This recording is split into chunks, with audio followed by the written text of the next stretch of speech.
Manila Resto. I'm here to let you know about our April specials.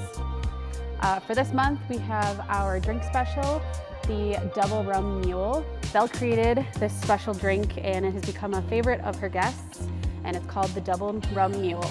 The Double Rum Mule features Tanduay Double Rum, lime juice, a splash of orange juice, and is topped with ginger beer and garnished with an orange and cherry.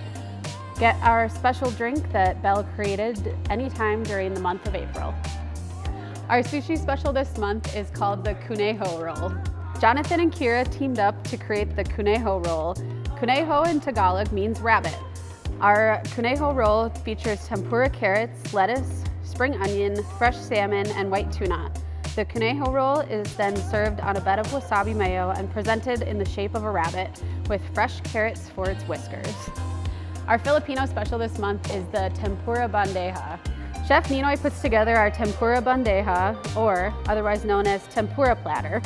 Our Tempura Bandeja features tempura battered salmon, soft-shell crab, shrimp, asparagus, and calamari. The Tempura Bandeja is served with tempura sauce and a side of rice and vegetables. If you're craving some seafood variety, then this dish is the perfect choice for you. We'll see you at Manila Resto soon. Mabuhay!